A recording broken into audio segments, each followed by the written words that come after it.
On to tonight's event. Everyone probably knows Michael Buckley from the Sisters Grimm and the Nerd series.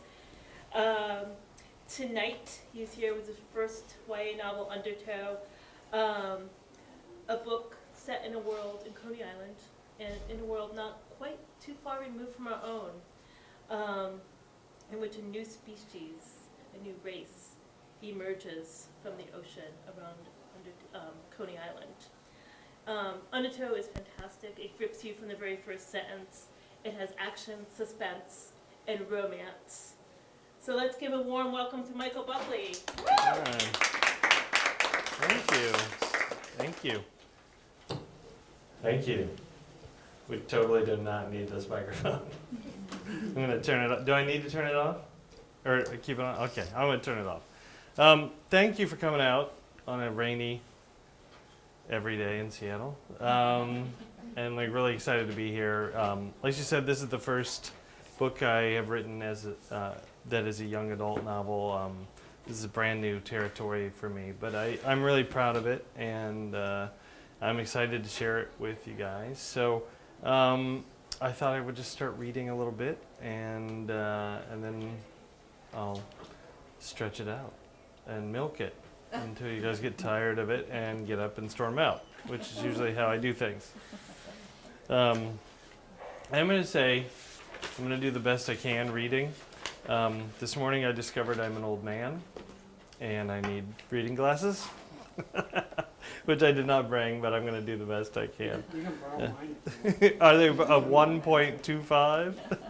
I might, let me give it a try, but I might have to actually turn to you. See, this is the best. That's the best thing about a bookstore. The audience or the people there always have something that you need, so I appreciate that. The story is about a young woman named Lyric Walker. She's 17 in the book, but when we first meet her, she's 14, and she witnesses the arrival of a new race of people called the Alpha. 30,000 of them walk out of the Atlantic Ocean, and they camp out on the beaches of Coney Island. And then when the book really starts, she's 17, and they've been there for 3 years. Now, Coney Island is about as close to a melting pot as you can get in the United States, at least for my money. There are people there from every race, creed, culture, and they're all cramped up into this terrible, completely abandoned neighborhood with the saddest little amusement park you've ever seen in the middle of it. And yet they manage not to set each other on fire. And I think that's worth noting.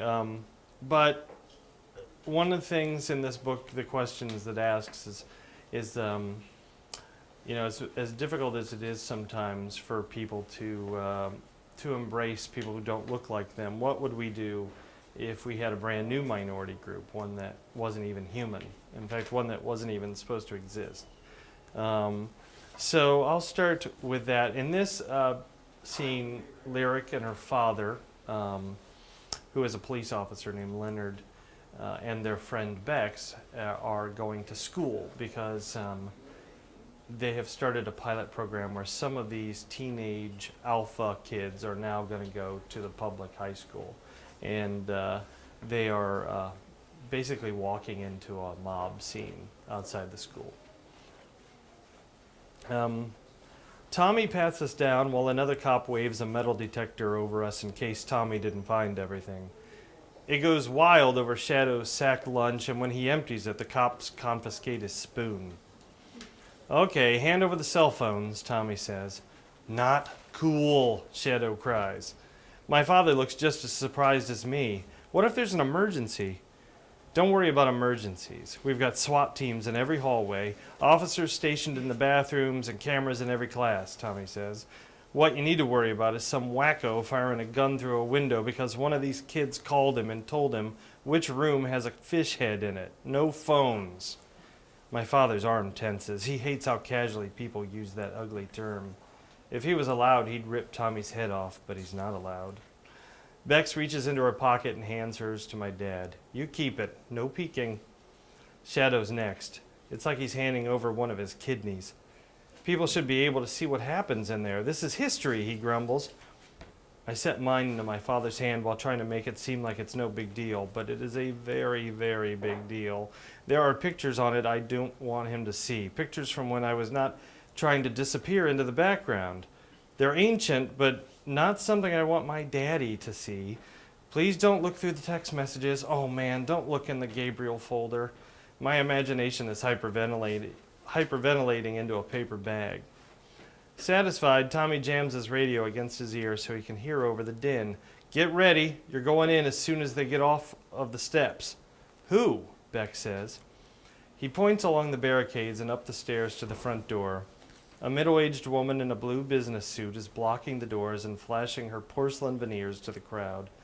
You can't call her smile pretty. It's a little too saccharine and uncomfortable, like she has to stay focused on its corners to keep it in place. She has crazy eyes, too, the kind where you can see white all around the irises, but the crowd doesn't seem to mind. They love Governor Pauline Bachman. Most 17-year-olds wouldn't recognize a politician, but I know this one well. My folks have spent endless nervous hours watching her self-declared war against the Alpha.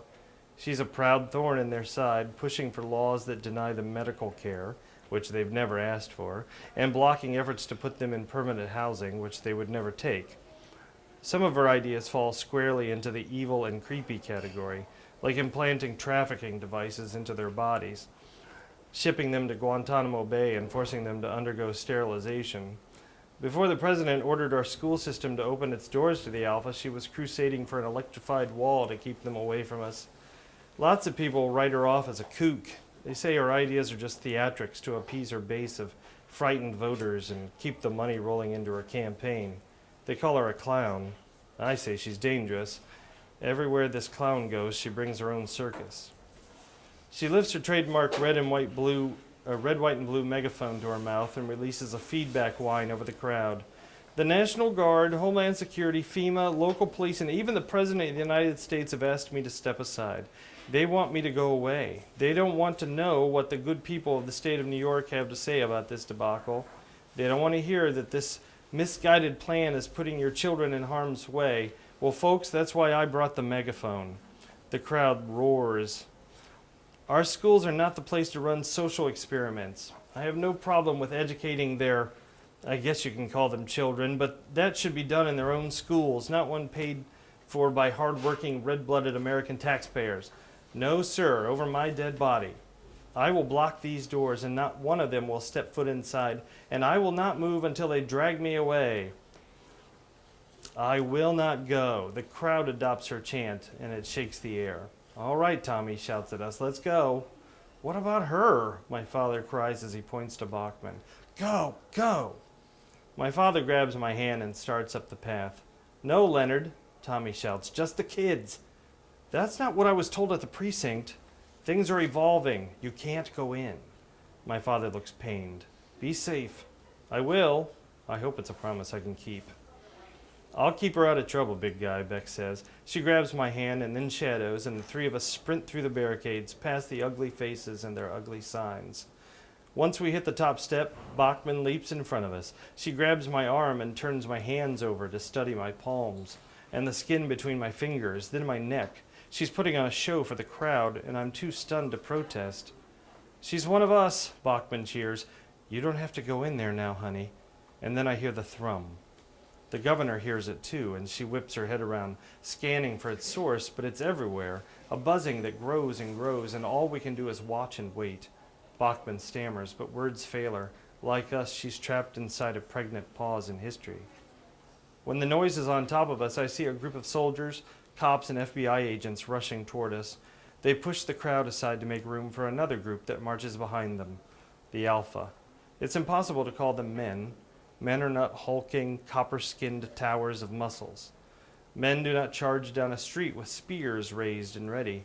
They do not wear armor made from enormous shells and bones, monstrous lobster claws and teeth.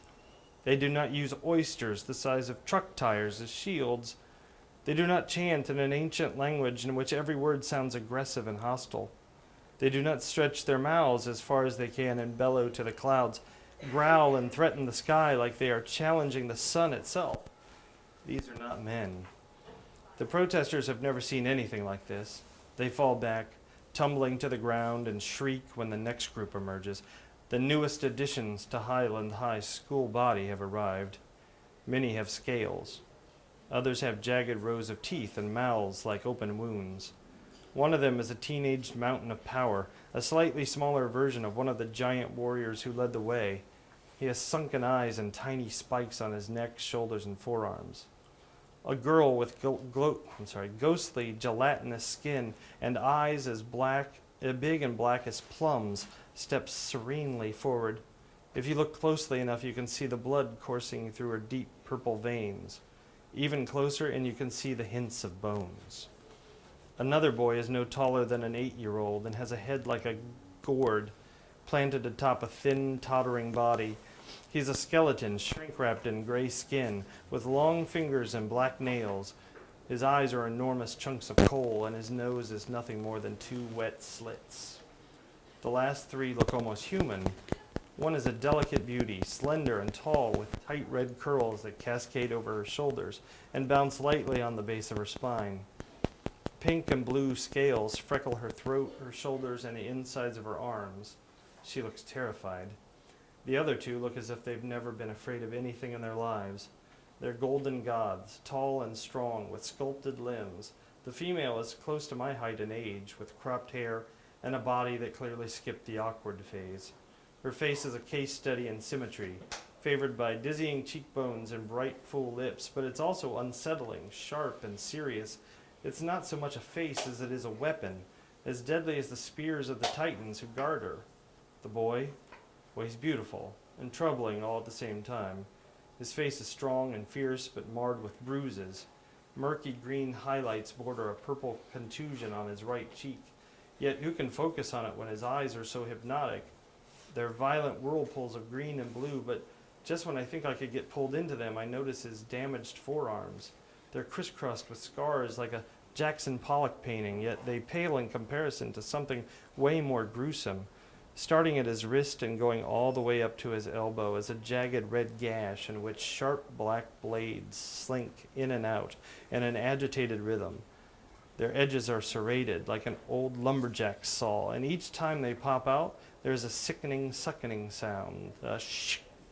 I'm unsure if he's an angel or a monster. Bum, bum, bum. So it's not the Sisters Grimm. I'm hoping you see that. This idea came to me in a dream one night. I dreamed I was a little boy on a beach making a sandcastle, and people started walking out of the ocean, and they didn't stop. And I'm not the kind of person that has a dream journal, but this one woke me up, and I ran and wrote it down on a pad. And because usually I have really boring dreams, like I'm like washing the dishes or taking a walk, like really dull dreams. So when this one came, I knew, and it just wouldn't leave me alone. I was not sure whether I should write it because it didn't feel like a middle grade story to me, and that's what I've had a lot of success with for the last 10 years. And I wasn't exactly excited about like failing on such a huge audience, huge public stage with a young adult. I also wasn't sure I could actually write it.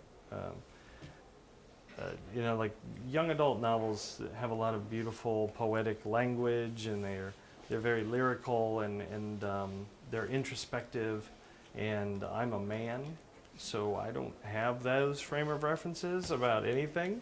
So I wasn't sure I could actually write about feelings, especially the feelings of a 17-year-old girl, which also gave me pause because I'm a 45-year-old man. And but I seriously tried to make it a middle grade book, but it just wouldn't. It just wouldn't do it. And the more things that were happening in the news, which seem to keep happening even today, I just felt like this was a bigger idea than anything I had ever done. So what I did was I set out to give myself a do-it-yourself master's in literature and I just started reading every young adult novel I could get my hands on. I think I may have read almost 200 of them before I even wrote a word. Because I had read a book by an author named Adele Griffin, and I don't know if you guys know her. She writes really amazing YA books, and she's a friend of mine, and I would read these, and I'd just be in awe of what she was doing in them. And the language that she had at her command, and the way she could tell stories, and I just thought, I can't do this if I'm not at least in that same wheelhouse with her. I didn't want to make a fool of myself. The funny thing about life, any creative endeavor really, is if you have a little bit of success in one thing, it seems that people will let you do something entirely different, whether you're qualified or not. And you can go into the picture book section and see any number of books by famous people like Madonna, who decided that she wanted to write a picture book, so she did. And it didn't matter whether it was good or not. And the thing is like, she doesn't have to show her face in this bookstore or or at any of the conventions, and I do. So I wanted to take it very seriously. I have a lot of respect for these people who do this kind of work, and so I started reading, and then I started interviewing people who write young adult novels. I interviewed Adele, and I interviewed a woman named Rebecca Searle, who writes some very nice romantic young adult novels. I found out where Libba Bray writes her books, and I stalked her somewhat. She writes in this little cafe, and I found out, and I went and just hung out there hovering while I worked, hoping that some of her genius would sink into me. I reached out to Andrew Smith, who he and I have a nice little Facebook friendship now, and I also asked them, like, what is it about these books that appeals to people, and also, what advice can you give me so that I am speaking to the young women that might read this book, and is it going to be authentic? And I was lucky enough to have a bunch of people who were not only super supportive of the idea, but like cheerleaders, who really like wanted to read drafts, wanted to hear what I was doing, gave me great advice. I think the best advice that I got was from Rebecca Searle, who told me that when it comes to love in a young adult book, that you really need to think of it as like a skirt, she said, and try to keep it just above the knee. And I was like, and that took a while to figure out, but then when I did figure it out, I was like, okay, that's where my limit is. And then, we took it out. Houghton Mifflin Harcourt is the new publisher, and the new editor is Sarah Hyland, and they've just been amazing. And I'm very happy and excited to be here because, not everybody gets to go on a book tour, and I'm just thrilled that this store wanted to have me. So, and I appreciate you guys all coming out. What else can I tell you? I'm writing another one right now. It's called Raging Sea, and it's very different than the first one. And not only am I a person that has all these kind of personal rules about how things should be written, I have lots of rules about how sequels should be done, and I don't want to give you more of the same. I told somebody I was trying to give you more of the different. So you'll recognize it, but it's much darker in tone. It's my Empire Strikes Back. So that comes out in February, and then there'll be a third one, and I don't know what it's called or what it's about. But I'm going to have to figure that out very soon. What else can I say? I mean, I love this job. Being a writer is the best job I ever had. Thanks so much for some of the kids from the school came today. That's very awesome. I thought maybe I had embarrassed all of you way too much. We visited a couple schools today. One was Wolf, Hazel Wolf, and the other one was North Shore. And the kids are just so amazing, you know. This is so more self-aware than I ever was at that age. We had some fun, and so thanks for coming, guys. I appreciate it. Right on. All right, let's do some questions and answers. You're helping me. You should tell them the joke that won you that contest from Mad Magazine. Oh yeah, when I was a kid, I won a contest in Mad Magazine. I wrote a joke. You guys want to hear it? Yes. Okay. Why did the monkey fall out of the tree? Because it was dead. Yeah. Why did why did the chicken fall out of the tree? Because it was tied to the monkey. Yeah. Why did the rabbit fall out of the tree? Everybody else was doing it. So I was telling them that sort of like was the beginning of my writing, as an idea of writing things. Yeah. Are there only going to be 3 in this series or any more? Now there's only going to be 3 of these, and I've already got a couple things that I'm plotting out to do next. I was telling somebody, I don't want to give away too much, but I've been really fascinated with Nancy Drew lately, and I'm thinking about doing a series where Nancy Drew is dead, but still solves mysteries. It's just sort of in her soul. She can't help it. And then I was actually thinking about writing a middle grade book, and I'm not even sure I know how to explain this, but it's like a middle grade book for boys about how much we pay women in this country. And it's about a kid who has completely self-interested desires. Like, all he wants is a dog.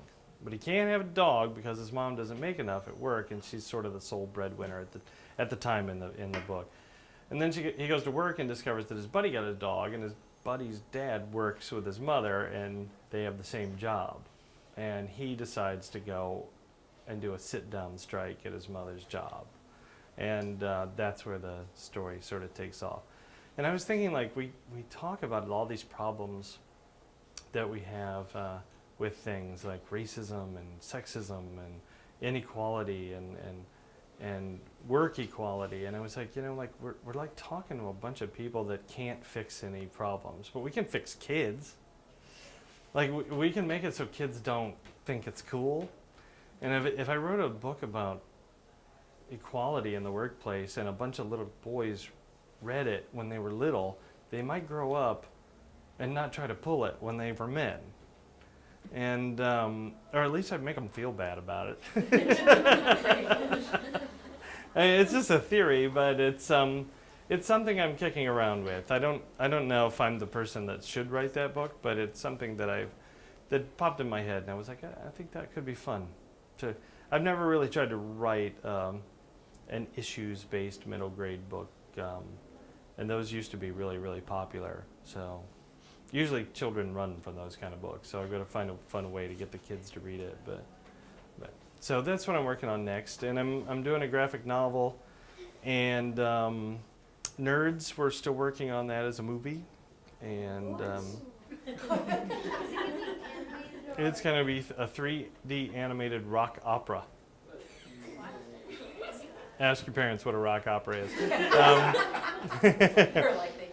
Yeah, but it's the person who optioned it is a man named Elton John, and people don't think of him as a filmmaker, but he did make a movie a few years ago called Romeo and Juliet, which is a 3D animated film, and they're making a sequel to that called Sherlock Gnomes, and he optioned it and he loved it, and I was told that he might be doing the music for it too, so they sent me to London to work on the script a couple times, and it's been fun. Yeah, I'm hoping to get a pair of those sunglasses, but we'll see. And that's really all the time I have left in my life, except for my wife and my son. And they're pretty much taking up 99% of the rest of it. So, does anybody have any questions or concerns or comments? How about you back there? Yes. When you first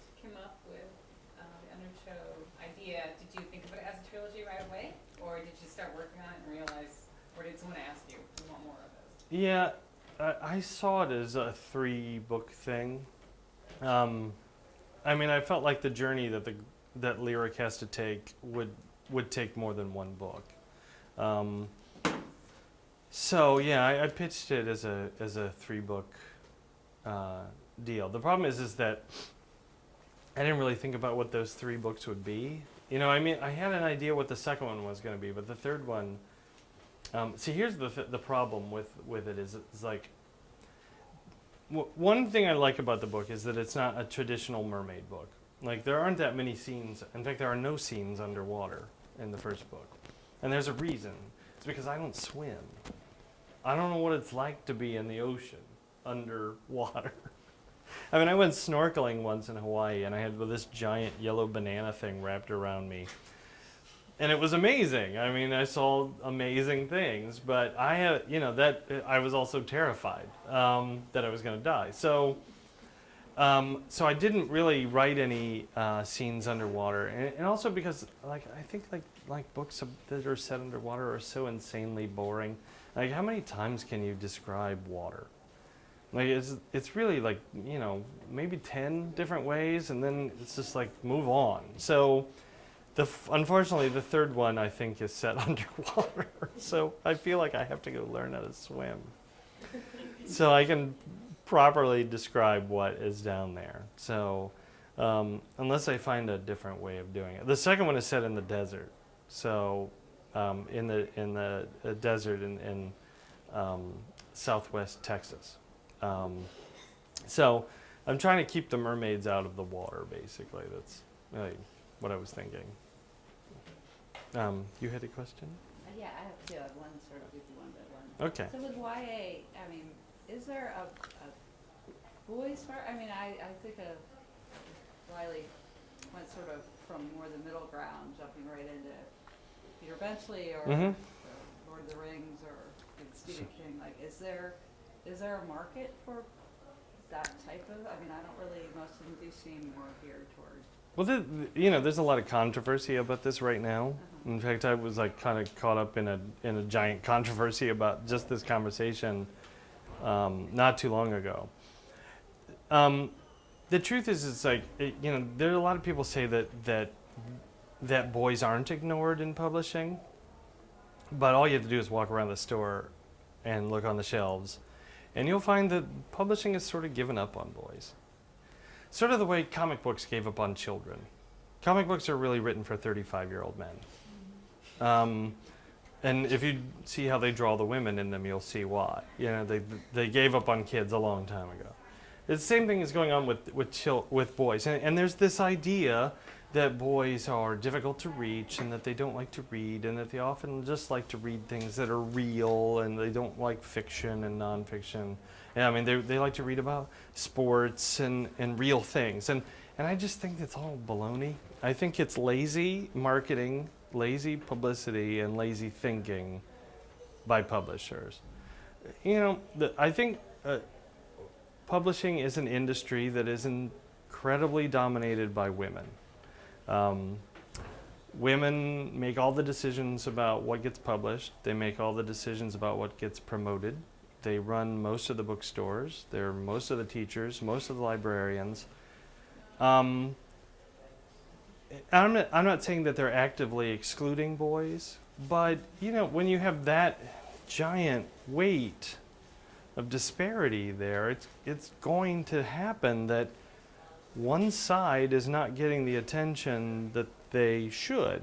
And I think it is that girls are very easy to reach in read. They're not incredibly picky about what they read. They'll read books about boys. They'll read books about girls. They'll read books about pretty much anything. And I'm not saying that I don't mean that to be dismissive. They're just very open. Well, boys are a little bit harder to find, but I think that's because we don't try to give them what they want. Years ago, when Captain Underpants came out, it's not a YA book, but it's middle grade. There are thousands of teachers and librarians who are up in arms against this book. And I'm like, this book gets little boys to read. there should be a parade for this.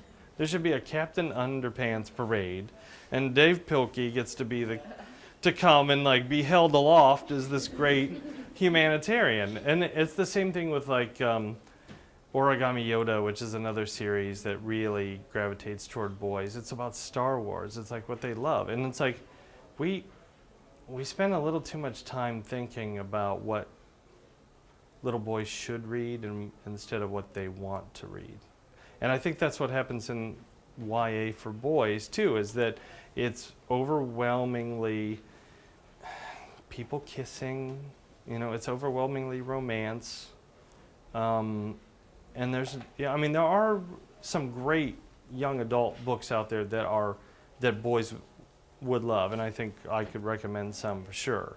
But when you stack like that one book against 1,000 I went to the beach one summer and I met a boy, I mean, that's really what you're dealing with. So, yeah, it's tough to find good books for teenage boys. Beth Cooper, or I Love You, Beth Cooper, right? That's like one that's, but that's somewhere that graphic novel. Yeah. I mean, like one that I think I would recommend right off the bat is this series called Chaos Walking. It's by Patrick Ness. It's sort of like a dystopian Western. It's about a kid who lives in a town where you can hear what every man is thinking. Like you can hear all their thoughts. And there aren't any women. And you have to find out why. And it's this 3-book series, and it is haunting. And when I read the premise for this, I was like, how is this going to work? I was very skeptical. I'm like, this is going to be annoying. I can hear everybody's thinking. But, I mean, people use their thoughts as weapons against each other. I mean, it's pretty powerful. I would definitely recommend that, yeah. And David Levitan writes some great books for guys, and they're out there. They're just harder to find than books for young women. So my goofy question is, Uh-huh. sharks, like the next, for Undertale, are there sharks? No, are there shark people? Or just sharks, like in general? Or Well, I think that there aren't any like shark attacks yet, but maybe. I was doing all this research on underwater creatures, especially stuff that lives in the deep, deep oceans, and I was much more influenced by that kind of insane stuff than a shark. Like when you see something like an anglerfish that has these like giant teeth and this thing that hangs off of its head that glows so it can lure the fish into its giant mouth, and you're like, that's a monster. Like you look at that and you're like, sharks are boring. It was just like, and like these things called blobfish, and like all this stuff at the bottom of the ocean is really unsettling sometimes. Like, that's alive, that's a real thing, and that was a big inspiration for me. Yeah. Are there narwhal people? No, I didn't do any narwhal people. Narwhal people. Yeah. In the third book, You want like a narwhal person with a people. giant horn on his head? Yeah. Well, It's actually listen, I'm dancing a fine line of what is ridiculous and what is not in this, so I'm gonna have to consider it. Yeah, absolutely. We might think narwhal people. lanterns on coming out of their heads. Yeah, I mean, there's like a guy who's sort of like a pufferfish in it. Like, he blows up. There's like people who are like hermit crabs without the shells. I mean, things that, yeah, there's horrible, nasty, disgusting people in this. I can't wait to see this video. It's going to be awesome. I'm talking about all this crazy stuff. Anybody else? Yeah? Are you planning on making a movie for this or Sisters Grimm? Well, with Sisters Grimm, I mean, there's always somebody that is trying to make a movie out of it. After a while, I sort of gave up on the notion. There's a couple of television shows on TV that have borrowed liberally from the premise. Many of the best scenes have been ripped out and put into those shows. So it's hard to sell it now to a studio because they're like, well, we saw that on that show. And then the battle I always had with that is that producers never seem to understand it. it's two little girls and an old woman who solve mysteries in a town full of fairy tale characters. And there's not a movie star. I mean, there's no Brad Pitt. There's no George Clooney. There's no Sandra Bullock part. So they don't know what to do with it. And many times I would get producers who would come up to me and go, have you ever thought about turning the girls into boys? And I was like, well, that would be called the Brothers Grimm. And I would say, well, if you don't get the title, we got a monster problem on our hands. So I would say that I'm open to the idea of people making films out of these things, but they're not as, none of these movies are going to make me rich. They're not like the days where George Lucas makes $1 billion on toys on something he invented are long gone. So it's really just the sake of making a movie for the sake of making a movie now. And so I have to really think about whether it's actually a good idea. And because it's not that big of a payday, I mean, why do it? Especially if I'm going to alienate every one of my fans with dumb choices that they've made. So, yeah. Well, going back to what you said about producers trying to make them, thinking about making them into boys, Mm-hmm. as you said at our school when you visited, the whole premise of the Sisters Grimm is to think about what it would be like to be the sisters of these guys. Yeah. It's like, Yeah, there was a lot of back and forth with like that you've stuff. gotta read the story to make a movie out of it. Well, it's like you have to understand, like, is that when people come to you and they want to make a movie out of your thing, they really don't want to make a movie out of your book. They want to make a movie that will put people in seats and sell popcorn, and they will do anything to your idea to make that work. So early on, aside from making them boys, I was told, would you consider putting Dracula in the book? Because vampire boyfriends were very popular. And then they were like, what if there was another town next to this town, and those two towns had to go to war, and the girls had to fight to the death? Because there was a movie where a girl goes to an island and fights a bunch of other children to the death, and it was very popular. And then, so now it's, could we put a superhero in the Sisters Grimm? So, I don't know, Captain America? You know, like what? It wouldn't even matter. It really wouldn't. And so that's what you deal with. It's you deal with people who aren't really excited about your work. They're just excited about the title of the book and what might come out of it. So I have to be very wary of those people because I don't want the angry letters. In fact, at one time a producer wanted to change, he wanted to get rid of the grandmother. It's in the book, and she's like a major character. And I said, you can get rid of the grandmother, but at the end of the movie, before the titles even start, your name and face has to go up with your address and phone number with an explanation of the choices that you made that changed this book, because I'm not dealing with the angry letters. And he was like, I can't do that. And I go, well, then you can't make the movie. So that's the kind of thing you deal with a lot. Yeah. But there already is a war in the second book. That's true, but it's not like they have to run to the cornucopia to get bows and arrows and yeah. And I have a second question. What made you think of the Scarlet Hand?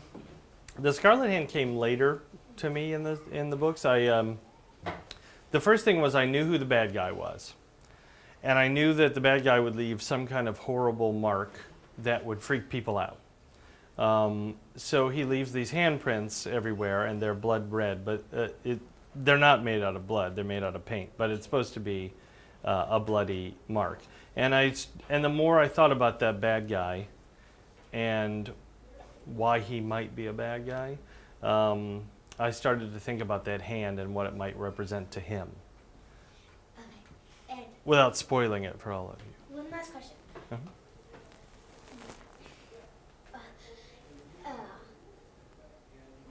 Oh, yeah, I remember.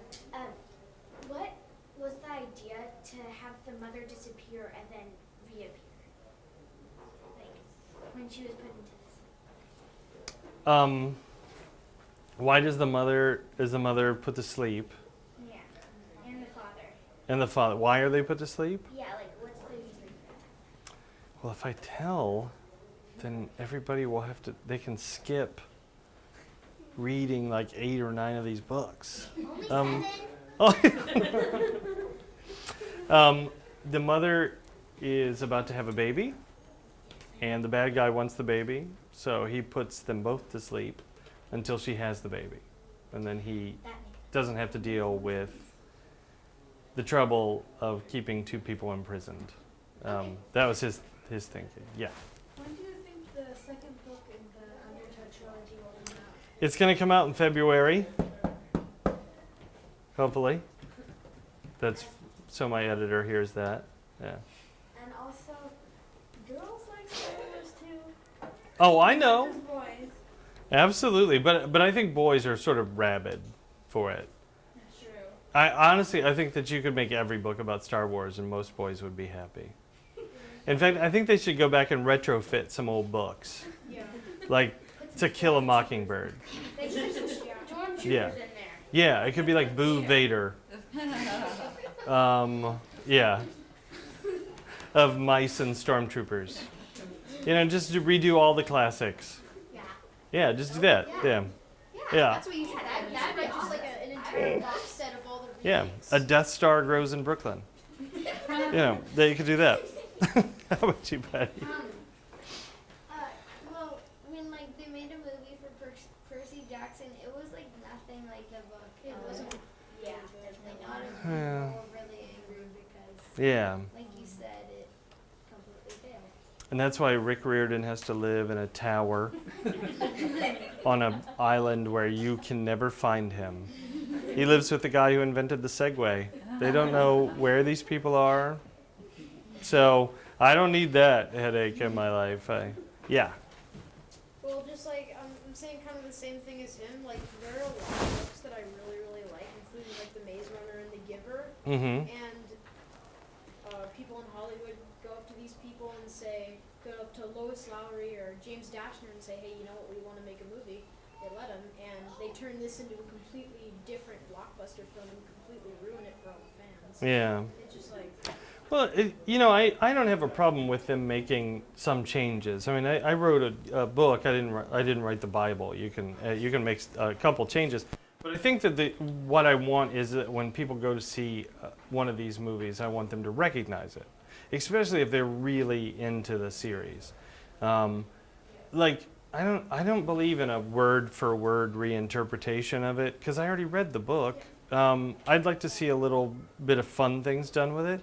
But at the same time, I want it to seem like something I understand and know. Like this Fantastic Four movie that's coming out, this looks terrible. I hate that. And because it's like they're almost embarrassed of the source material. That's the trick, finding somebody who's not embarrassed of the book they just bought from you. Yeah. Yeah.